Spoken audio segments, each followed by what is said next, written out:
Hello everyone, welcome back to yet another video of Natural Lines. Today I'm going to talk about a poem that is Mimesis, and it is written by Fadi Juda. And once again, welcome to the video. So before moving to the poem, I would like to share some details about the author or the poet Fadi Juda. Fadi Juda is a Palestinian American poet, translator and physician, and he has translated poetry by Mahmoud Darwish and Ghazan Saktan. അതായത് ഫാദി ജൂദ എന്ന് പറയുന്ന അദ്ദേഹം ഒരു Palestinian American റൈറ്ററാണ്, അദ്ദേഹം ഒരു ട്രാൻസ്ലേറ്ററാണ്. ഇതിനെല്ലാം മുന്നേ അദ്ദേഹം ഒരു ഫിസിഷ്യനായിരുന്നു. അതുപോലെ തന്നെ ഇദ്ദേഹത്തിൻ്റെ ഒരു പോയറ്റിക് കരിയർ സ്റ്റാർട്ട് ചെയ്യുന്നതെന്നൊക്കെ പറയുന്നത് ആസ് എ ഒരു ട്രാൻസ്ലേറ്റർ എന്നുള്ള രീതിയിൽ, അല്ലെങ്കിൽ മഹ്മൂദ് ഡാർവിഷ് എന്ന് പറയുന്നത് ഒരു പാലസ്തീനിയൻ ഓതറാണ്. അതുപോലെ തന്നെ ഗാസൻ സാക്താൻ എന്ന് പറയുന്നത് അദ്ദേഹം ഒരു പാലസ്തീനിയൻ പോയറ്റാണ്. അപ്പോൾ ഇവരുടെ എല്ലാം റൈറ്റിങ്സ് ട്രാൻസ്ലേറ്റ് ചെയ്യുകയാണ് ആദ്യ കാലഘട്ടത്തിൽ ഈ ഫാദി ജൂദ ചെയ്തിരുന്നത്. ആൻഡ് ലേറ്റർ അദ്ദേഹം ഒരു പോയറ്റായിട്ട് മാറുകയാണ്. And his notable work is the earth in the attic. ഇദ്ദേഹത്തിൻ്റെ ഏറ്റവും പോപ്പുലറായിട്ടുള്ള വർക്ക് അല്ലെങ്കിൽ നോട്ടബിൾ വർക്ക് എന്ന് പറയുന്നത് the earth in the attic എന്ന് പറയുന്ന വർക്കാണ്. And it is his debut poetry collection when he was A medical doctor. അദ്ദേഹം medical doctor ആയിരുന്നു അല്ലെങ്കിൽ ഫിസിഷ്യൻ ആയിരുന്നു എന്ന് ഞാൻ പറഞ്ഞിരുന്നല്ലോ. അപ്പോൾ ആ ഒരു ടൈം പീരീഡിലാണ് അദ്ദേഹം ആദ്യമായിട്ട് ഈ ഒരു ബുക്ക് ഇറക്കുന്നത്. ആൻഡ് അദ്ദേഹത്തിൻ്റെ ആദ്യത്തെ, അതായത് പുതിയ ഒരു വർക്ക് തന്നെയായിരുന്നു ഈ work. And the book was published by Yale University Press after Louis Gluck had selected it for the Yale Younger Poets Prize in 2007. അതായത് ഈ വർക്ക് തിരഞ്ഞെടുക്കുന്നത് ലൂയിസ് ഗ്ലൂക്ക് ആണ്. She was an American writer. നമ്മൾ അവരുടെ the red poppy എന്ന് പറയുന്ന poem deal ചെയ്തിട്ടുണ്ടായിരുന്നു. അപ്പോൾ ഈ ലൂയിസ് ഗ്ലൂക്കാണ് ആദ്യമായിട്ട് നമ്മുടെ ഫാദി ജൂദയുടെ ഈ ഒരു work the earth in the attic എന്ന് പറയുന്ന ഈ ഒരു വർക്ക് സെലക്ട് ചെയ്യുകയും അങ്ങനെ അദ്ദേഹത്തിന് യേൽ യങ് പോയിറ്റ്സ് പ്രൈസ് കിട്ടി 2007. ആൻഡ് അതിന് ശേഷമാണ് അത് ഒഫീഷ്യലി പബ്ലിഷ് ചെയ്തത് ഇൻ ദ ഇയർ 2008. സോ ഈ ഒരു വർക്ക് അത്യാവശ്യം പോപ്പുലർ ആയിട്ടുള്ളൊരു വർക്കായിരുന്നു, അദ്ദേഹത്തിന് ഒരു ഫെയിം കൊടുത്ത ഒരു വർക്ക് തന്നെയായിരുന്നു. And he won 2013 International Griffin Poetry Prize, then Jackson Poetry Prize, Leno Marshall Poetry Prize. അത് അദ്ദേഹത്തിന് കിട്ടിയിട്ടുള്ള അവാർഡ്സും പ്രൈസസ് ഒക്കെയാണ് പറയുന്നത്. And he writes about loss, memory, identity and the complexities of human existence. അതായത് ഇദ്ദേഹത്തിൻ്റെ വർക്ക്സിൽ നമുക്ക് കാണാൻ പറ്റുന്ന മെയിൻ ആയിട്ടുള്ള ഐഡിയാസ് എന്താണെന്ന് പറഞ്ഞാൽ ഹി റൈറ്റ്സ് അബൌട്ട്, അദ്ദേഹം എഴുതുന്നത് കൂടുതലും ഐഡൻറ്റിറ്റി ക്രൈസിസ് ആണ്. ഐഡൻറ്റിറ്റി മേ ബി ഒരു പാലസ്തീനിയൻ അമേരിക്കൻ ആയതുകൊണ്ടാവാം അദ്ദേഹം ഐഡൻറ്റിറ്റി ക്രൈസിസിനെ പറ്റിയും അതുപോലെ തന്നെ മെമ്മറി, അതുപോലെ loss and the complexities of human existence, ഇതിനെപ്പറ്റിയെല്ലാം അദ്ദേഹത്തിൻ്റെ വർക്ക്സിൽ ഡിസ്കസ് ചെയ്യുന്നു. And he focus on Palestinian identity. അതാണ് ഞാൻ നേരത്തെ പറഞ്ഞത്, പാലസ്തീനിയൻ ഐഡൻറ്റിറ്റിയാണ് അദ്ദേഹം കൂടുതൽ ഫോക്കസ് ചെയ്യുന്നത്.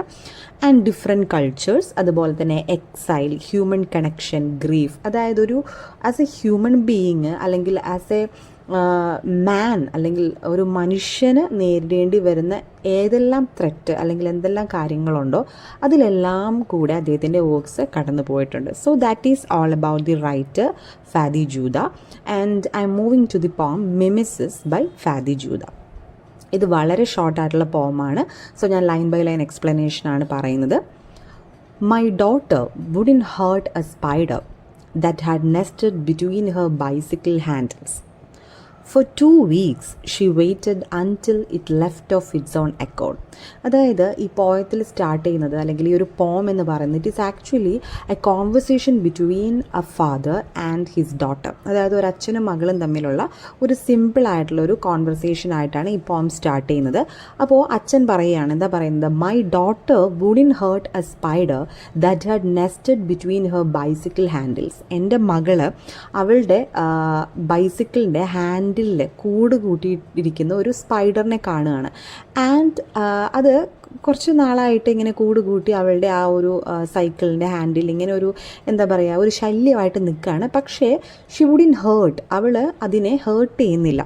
കാരണം ഈ ഒരു സ്പൈഡർ ആ കുട്ടിയുടെ സൈക്കിളിൽ ഹാൻഡിൽ ഇങ്ങനെ കൂട് കൂട്ടിയിട്ട് അവൾക്ക് റൈഡിങ്ങിന് പോകാൻ പറ്റുന്നില്ല, അവൾക്ക് പുറത്തേക്ക് അവളുടേതായിട്ടുള്ള കാര്യങ്ങൾ ചെയ്യാൻ പറ്റുന്നില്ല. അവളുടെ ഒരു ഫ്രീഡം അവിടെ ഡിനൈ ചെയ്യാണ് ചെയ്യുന്നത് because of this spider. And for 2 weeks she waited until it left of its own accord. അവൾ നീണ്ട 2 ആഴ്ചയാണ് അതിനു വേണ്ടി കാത്തിരുന്നത്. അതായത് അവളാൽ അത് നശിക്കപ്പെടാതെ സ്പൈഡർ അതിൻ്റെ സ്വന്തം ഇഷ്ടപ്രകാരം അതിൽ നിന്ന് ഒഴിഞ്ഞു പോകണമെങ്കിൽ പോകട്ടെ എന്നുള്ള രീതിയിൽ തൻ്റെ മകൾ 2 ആഴ്ചയാണ് അതിനു വേണ്ടി വെയിറ്റ് ചെയ്യുന്നത്. If you tear down the web, I said, it will simply know this is not a place to call home and you would get to go biking. അപ്പോൾ എൻ്റെ മോളോട് ഞാൻ പറഞ്ഞു, if you tear down the web, നീ ഈ web, അതായത് ഈ spider നെയ്തെടുത്ത ഈ വെബ്, ഇത് നീ ടിയർ ചെയ്ത് കളയുവാണെങ്കിൽ, അത് നീ നശിപ്പിച്ച് അല്ലെങ്കിൽ അത് കീറിക്കളയുവാണെങ്കിൽ, it will simply know this is not a place to call home. അതായത് അതിന് മനസ്സിലാവും, സിംപ്ലി അതിന് മനസ്സിലാവും എൻ്റെ വെബ് അല്ലെങ്കിൽ എൻ്റെ ഹോം നശിപ്പിക്കപ്പെട്ടപ്പോൾ അതിന് ക്ലിയർ ആയിട്ട് മനസ്സിലാവും എന്താണ്, ഇത് എനിക്ക് കൂടുകൂട്ടാൻ പറ്റിയ സ്ഥലമല്ല, അല്ലെങ്കിൽ എനിക്ക് പറ്റിയൊരിടമല്ല, അല്ലെങ്കിൽ എൻ്റെ ഒരു ഹോം എന്ന് പറയുന്ന ഒരു സ്പേസിന് പറ്റിയ സ്ഥലമല്ല എന്നതിന് മനസ്സിലാവും. And you would get to go biking. നിനക്ക് സുഖമായിട്ട് നിനക്ക് നിൻ്റെ സൈക്കിൾ എടുത്തിട്ട് നിനക്ക് പോവാം പുറത്തേക്ക്. And she said, that's how others become refugees, isn't it? അപ്പോൾ എൻ്റെ മകള്, അതായത് ഈ പറഞ്ഞ അച്ഛൻ്റെ മകള് തിരിച്ച് അച്ഛനോട് ചോദിക്കുന്ന ചോദ്യമാണ്, she said, that's how others become refugees, isn't it? ഓ, അങ്ങനെയാണല്ലേ അപ്പോൾ ഈ റെഫ്യൂജീസ് ഉണ്ടാകുന്നത്, അതായത് റെഫ്യൂജീസ് ആകുന്നത് അല്ലെങ്കിൽ അഭയാർത്ഥികളാക്കപ്പെടുന്നത് ഇങ്ങനെയൊക്കെ ആണല്ലേ എന്ന് എൻ്റെ മകൾ തിരിച്ചു ചോദിക്കുകയാണ്. So this particular poem ends with a question which is something very, എന്താ പറയുക, വെരി ഗ്ലോബൽ ഇഷ്യൂ, വളരെ നമ്മൾ ഡിസ്കസ് ചെയ്യേണ്ട അല്ലെങ്കിൽ ഇപ്പോഴും നടന്നുകൊണ്ടിരിക്കുന്ന ഒരു ക്രൈസിസ് ആണ് റെഫ്യൂജീസ് എന്ന് പറയുന്നത്, അല്ലെങ്കിൽ അവരുടെ അഭയാർത്ഥികളുടെ ആ ഒരു മൈഗ്രേഷനും കാര്യങ്ങളൊക്കെ. സോ വളരെ സിമ്പിളായിട്ട് ഒരു പോയത്തിലൂടെ എന്താണ് അദ്ദേഹം ഒരു വലിയ ഗ്ലോബൽ ഇഷ്യൂ അല്ലെങ്കിൽ വലിയൊരു ക്രൈസിസ് പറഞ്ഞു വെക്കുകയാണ് ചെയ്യുന്നത്. So that is what is about this particular poem. ഇനി I'm moving to the analysis part. The first theme is empathy. Empathy എന്ന് പറഞ്ഞാൽ നിങ്ങൾക്ക് അറിയാമല്ലോ, അതായത് എംപതി സിമ്പതി എന്ന് പറയുന്നത് രണ്ടാണ്. That is empathy. സിമ്പതി എന്ന് പറയുന്നത് നമുക്ക് ഒരാളോട് തോന്നുന്ന, അയ്യോ ഒരാളുടെ വേദനയിൽ നമുക്ക് ഉണ്ടാവുന്ന ഒരു ഡയറക്റ്റ് ആയിട്ടുള്ള ഒരു കാര്യമാണ് സിമ്പതി എന്ന് പറയുന്നത്. പക്ഷേ എംപതി എന്ന് പറയുമ്പോൾ the poem is very simple interaction between a father and his daughter but conveys a deep thought. അതായത് ഈ പോയം എന്ന് പറയുന്നത് ഒരു സിമ്പിൾ ഇൻട്രാക്ഷനാണ് കാണിക്കുന്നത് between a father and his daughter, and it conveys a deep thought. വളരെ ഡീപ്പായിട്ടുള്ളൊരു തോട്ടാണ് ഇവിടെ ഡിസ്കസ് ചെയ്യുന്നത്. The daughter embodies compassion and respect for all living things. അതായത് അച്ഛൻ്റെ മകള്, അത് അച്ഛനെ പോലെയല്ല മകളെന്നുള്ളത് നമുക്കിവിടെ മനസ്സിലാവും. കാരണം ആ കുട്ടി ഷീ ഈസ് വെരി ഇന്നസെൻറ്റ്, അതുപോലെ തന്നെ അവൾക്കൊരു കമ്പാഷൻ ഉണ്ട്, അല്ലെങ്കിൽ she respects all living beings. അതായത് ഈവൻ അതൊരു സ്പൈഡർ ആണെങ്കിൽ പോലും അതിനെ മാനിക്കുന്നുണ്ട്. അതായത് അതിന് സ്വന്തമായിട്ടൊരു വീട് അല്ലെങ്കിൽ ഹോം എന്ന് പറയുന്ന ഒരു സ്പേസിന് വേണ്ടിയിട്ടാണ് അത് ഇത്രയും കഷ്ടപ്പെടുന്നത്. സോ അതിൻ്റെ അധ്വാനം, അതിൻ്റെ ഹാർഡ് വർക്ക് അത് ആ കുട്ടി മാനിക്കുന്നുണ്ട്, അത് റെസ്പെക്റ്റ് ചെയ്യുന്നുണ്ട്. So she has A kind of empathy. അതായത് സിമ്പതി അല്ല, ഒരു എംപത്തറ്റിക് ഫീലാണുള്ളത്. അത് നശിപ്പിച്ച് കളഞ്ഞാൽ എന്തായിരിക്കും, അപ്പോൾ അതൊരു വിഷമം ഘട്ടമാണല്ലോ. അപ്പോൾ ആ ഒരു എംപത്തറ്റിക് ഫീൽ ആ കുട്ടിക്കുണ്ട്. And she patiently waited to accommodate the insect for 2 weeks. അതായത് പേഷ്യൻ്റ്ലി ആ കുട്ടി 2 ആഴ്ചയാണ് ഈ ഇൻസെക്റ്റ് ഒഴിഞ്ഞു പോകാൻ വേണ്ടി വെയിറ്റ് ചെയ്യുന്നത്. സോ അത് കാണിക്കുന്നത് ആ കുട്ടിയുടെ ആ ഒരു പേഷ്യൻസ് ആണ്. And showcases boundless empathy of a child with the calculated practical attitude of an adult. അതാണ് ഇവിടെ ഇമ്പോർട്ടൻസ്. അതായത് ഈ ഒരു പോം എന്ന് പറയുന്നത് it actually showcases boundless empathy. അതായത് അളവില്ലാത്ത ഒരു എംപത്തറ്റിക് ഫീലാണ് ആ കുട്ടി അവിടെ കാണിക്കുന്നത് with the calculated practical attitude of an adult. അതായത് കുട്ടിയുടെ അച്ഛൻ പറയുന്നുണ്ട്, നീ അതങ്ങ് വലിച്ചു പറിച്ച് കളഞ്ഞു കഴിഞ്ഞാൽ നിനക്ക് സുഖമായിട്ട് പോകാം, നീ ഇത്ര വെയിറ്റ് ചെയ്യേണ്ട ആവശ്യമൊന്നുമില്ല. അപ്പോൾ അത് കാണിക്കുന്നത് പ്രാക്ടിക്കൽ ആറ്റിറ്റ്യൂഡ് ഓഫ് ദി അഡൾട്ടാണ്. അതായത് കുട്ടിയുടെ എംപത്തറ്റിക് ഫീലിൻ്റെ മറുവശത്ത് നമുക്ക് കാണാൻ പറ്റുന്നത് പ്രാക്ടിക്കലായിട്ട് ചിന്തിക്കുന്ന ഒരച്ഛനെയാണ്. സോ അതാണ് ആ ഒരു ബൗണ്ട്ലെസ് എംപതി, കുട്ടിയുടെ ആ ഒരു ബൗണ്ട്ലെസ് എംപതിയാണ് ഇവിടെ ഡിസ്കസ് ചെയ്യുന്നത്. Also shows the deep respect and patience. Then the next theme is displacement. Displacement എന്ന് പറഞ്ഞാൽ നിങ്ങൾക്കറിയാലോ, അതായത് സ്ഥലം മാറുക, that is from one place to another.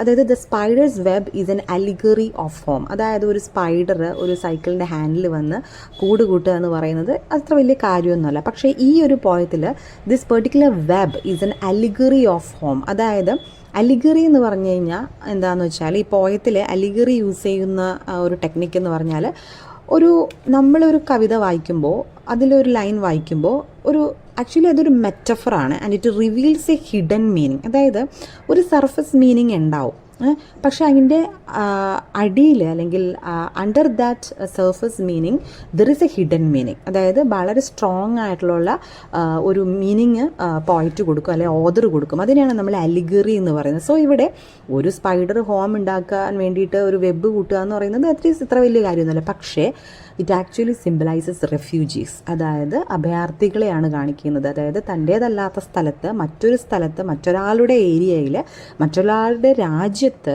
സ്വന്തമായിട്ടൊരു ഭൂമി അല്ലെങ്കിൽ സ്വന്തമായിട്ടൊരു വീട് എന്ന് പറയുന്ന ഒരു കോൺസെപ്റ്റിലേക്ക് തിരിയുന്ന റെഫ്യൂജീസിനെയാണ് അവിടെ കാണിക്കുന്നത്. And forcing A creature to live like how people are forcefully displaced from their native lands. അതായത് നമ്മളൊരാളെ ഫോഴ്സ് ചെയ്യണം, അയാളുടെ നാടല്ല പക്ഷേ എങ്കിലും ആ നാട്ടിൽ നിന്ന് നമ്മൾ ഓടിച്ചു വിടുകയാണ്. അതാണ് ഇവിടെ സംഭവിക്കുന്നത്. സ്പൈഡർ കൂട് കൂട്ടുന്നത്, അത് കൂട് കൂട്ടാൻ പറ്റിയ സ്ഥലമല്ല. ആ കുട്ടിക്ക് ബൈസിക്കിൾ ആവശ്യമാണ്, അവൾ ഡെയിലി പോകുന്നതായിരിക്കാം. പക്ഷേ എന്താണെന്ന് വെച്ചാൽ ഇതിനെ നമ്മൾ ഫോഴ്സ്ഫുള്ളി അവിടെ നിന്ന് കളയണം, എങ്കിൽ മാത്രമേ നമ്മൾക്ക് ഫ്രീഡം കിട്ടുന്നുള്ളൂ. നമ്മൾക്കൊരു ഫ്രീഡം കിട്ടണമെങ്കിൽ ഇവരെ ഇവിടെ നിന്ന് എടുത്ത് കളയണം. അപ്പോൾ ഒരാളെ നമ്മൾ ഫോഴ്സ്ഫുള്ളി ഡിസ്പ്ലേസ് ചെയ്യുകയാണ് ചെയ്യുന്നത് നേറ്റീവ് ലാൻഡ്സിൽ നിന്ന്. അതാണ് ഇവിടെ വരുന്നത്. അതായത് റെഫ്യൂജീസ് അവരുടെ നേറ്റീവ് ലാൻഡ്സിൽ നിന്ന് പല കാരണങ്ങൾ കൊണ്ട്, അത് മേ ബി അവിടെ ഉണ്ടാകുന്ന വാറാകാം, വയലൻസ് ആകാം, എന്തെങ്കിലും കോൺഫ്ലിക്റ്റ് ആവാം, പെർസിക്യൂഷൻ ആവാം, എന്തെങ്കിലും കാരണം കൊണ്ട്, തൻ്റേതല്ലാത്ത കാരണങ്ങൾ കൊണ്ട് സ്വന്തം നാട് വിട്ട് ഫോഴ്സ്ഫുള്ളി പോകേണ്ടി വരുന്ന ഒരുപാട് ആളുകളുണ്ട്. അപ്പോൾ ആ ഒരു റെഫ്യൂജീസിൻ്റെ ആ ഒരു പെത്തറ്റിക് കണ്ടീഷനാണ് അവിടെ പറയുന്നത്. So it represents the pathetic condition of A refugee. അതാണ് ഞാൻ നേരത്തെ പറഞ്ഞത്. May be because of war, conflict ഒക്കെ ആയിട്ട് ഒരു സ്ഥലത്ത് നിന്ന് മറ്റു സ്ഥലത്തേക്ക് പോകുന്നത്. അപ്പോൾ ആ ഒരു ഡിസ്പ്ലേസ്മെൻ്റ് ആണ് ഇവിടെ കാണിക്കുന്നത്.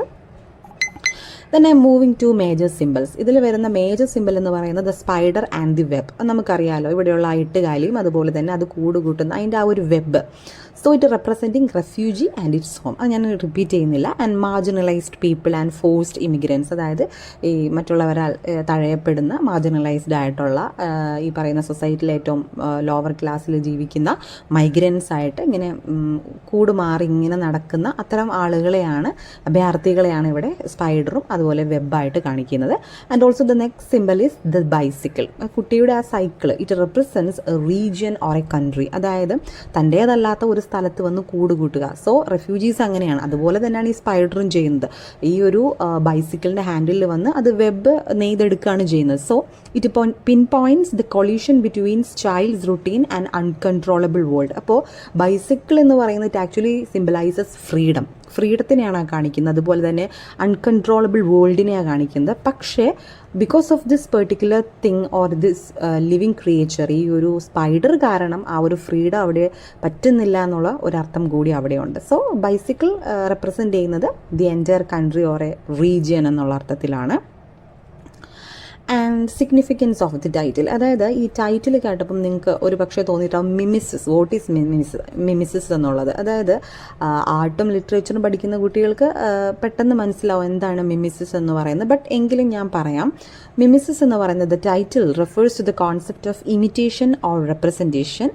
അതായത് മിമിസിസ് എന്ന് പറയുന്ന വേർഡ് അതിൻ്റെ അർത്ഥം എന്ന് പറയുന്നത് ഇമിറ്റേഷൻ എന്നുള്ളതാണ്, ഓർ റെപ്രസെൻറ്റേഷൻ എന്നുള്ളതാണ്.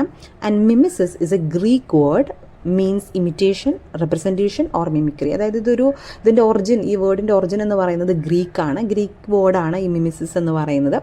Here, the poet uses this concept to showcase how the eviction of a spider from bicycle mirrors the displacement of refugees. അതാണ് ഞാൻ നേരത്തെ പറഞ്ഞ കാര്യം. അതായത് ഒരു സ്ഥലത്തിൽ നിന്ന് ഒരു സ്പൈഡറിനെ, അതായത് ബൈസിക്കിളിൻ്റെ ഹാൻഡിൽ നിന്ന് സ്പൈഡറിനെ ഒഴിച്ചുവിടുന്നത് യഥാർത്ഥത്തിൽ റെഫ്യൂജീസിനെ ഒരു നാട്ടിൽ നിന്ന് നമ്മൾ പറഞ്ഞയക്കുന്ന പോലെയാണ്.